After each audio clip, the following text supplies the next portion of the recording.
فلتدق الأجراس وتقرع الطبول، فلننشد الألحان ونرفع الكؤوس. اليوم نحتفل بعرس ربة الصون والعفاف على أشهر العذاب السيد العبان بن فلتان. ياه، أخيراً أخينا دخل القفص رغم كل محاولاته للهروب. فضلت تقول هجيبه يعني هجيب، ولا هدي ليها بال إلا ما شنكلته وقالت أنا هصلحه وأعدله رغم كل الريد فلاجز. وليه كل الستات بيعجبها الراجل اللي مقطع السمكة وديلها وتصمم تصلح حاله وتهديه، وتسيب الراجل ابن الحلال الملتزم الهادي البيتوتي بتاع البطيخة والجرنان؟ غاويين تعب انتوا. لا ده مش سؤال، ده انت أكيد بتهزر. لا خالص، أنا بسأل بجد. ليه المحترم والملتزم والجنتلمان ملوش حظ معاكم من الاهتمام وعينكم بتطلع ورا وعين زايغة؟ لا على فكرة مش كلهم، وكل واحد واللي سحره، وكل واحدة واللي يدخل دماغها بقى. ما تيجي نقارنهم ونشوف ايه أسباب اختيار حد منهم ومين يكسب معانا النهاردة. نقارن يا أختي، ما نقارنش ليه واحنا صغيرين؟ أهو الواحد يعرف مصيره ايه.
المغناطيس.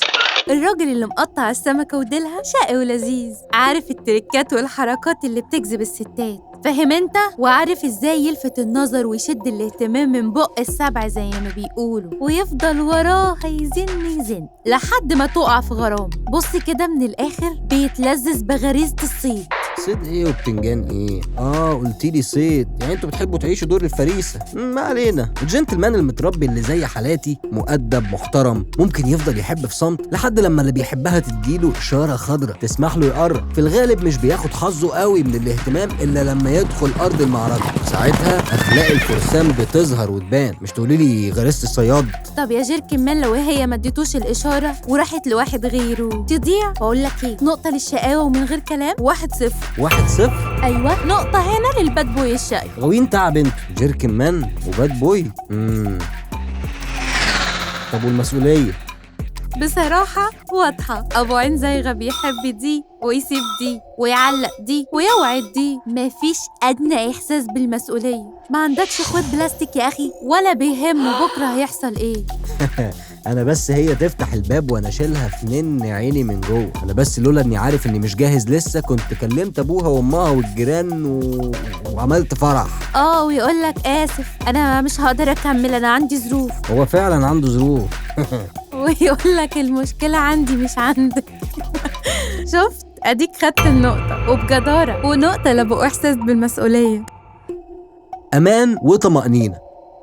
الست عاوزة ايه غير امان وطمأنينة وشوية حبشتكنات تانية؟ اكيد اللي زيي عمره ما هيخذلها ولا يخونها ولا ينزل من نظرها، دايما عند حسن ظنها، مطمنة انه من الشغل للبيت ومن البيت للشغل. المحترم هيحبها ويحترمها ويقدرها سواء قدامها او من وراها، مش هيعاكس صاحبتها مثلا مش عشان وحشة لا سمح الله، عشان ما يصحش. معاك حق بصراحة، هو مش هتطمن قوي يعني مع دون جوان عصره ده، لأنها هتفضل عينيها في وسط راسها. ما انا بقولك انا مش فاهم يعني ايه اللي بيخليهم يتعلقوا بحد زي ده. اهو بقى وبس ينشغل في شغل شوية، كلم مين وراح فين ومين بتنسك حواليه شباكها، لسه بيحبني ولا لقى حد تاني. يا عيني بتعملوا في نفسكم كده ليه؟ وتقول مش عارفة عملت في نفسي كده ليه، ما كان رمضان بطيخة أأمن. بقولك زي تقولي رمضان بطيخة، الله يعز مقدارك. ما اقصدش يا عم في ايه، بس نقطة للسند والأمان. 2-1. الإخلاص. الراجل المحترم ممكن يلفت نظره 15-20 بنت، لكن في الأول بس، وبعدين يطلع 3 منهم مثلا اللي مناسبين لشخصيته المملة، وفي الآخر ياخد بنت الحلال ودمتم. دمتم وجبنة رومي. إنما اللعبي بقى في ولا 300 بنت بيعجبوا بيه منهم 670 مناسبين ليه، وتلاقيه في الآخر مصاحب 3 وممكن أصحاب وأخوات ومغفلهم. يلا نقطة تانية للإخلاص ولا إيه؟ لا ما أقدرش أتكلم طبعا. 3-1. طيب ما هو امال ايه بقى؟ مش واخده بالها مني ليه؟ ده مكتسح اهو. التحدي. زي ما الراجل عنده غريزة الصيد، الست كمان عندها غريزة التحدي. هجيبه. فالراجل المحترم ما عندوش حاجة مستخبية، مفيش غموض وإثارة، مش بيصير عندها أي تحدي. هيجي يتقدم، هتخطب، هتجوز، هتخانق، هنتطلق ونجرجر بعض في المحاكم عادي. فهي بقى عايزة اللي دوخها في الأول تفتكر هيجي يا بابا؟ حاجة زي كده. هي عاوزة تطمن حياة غير مملة، ده سافر ولف وعرف فشبع خلاص، اختارها عن دراسة يعني. هيعيشوا مبسوطين بس مع شوية بهارات كده يعني. وكمان الست عاوزة حاجات كتير، مش بس سند زي ما انت فاكر، عاوزة اللي يشغلها ويدلعها ويلعبها ويطلع عينيها. حلو قوي ده والله، يطلع عينيه.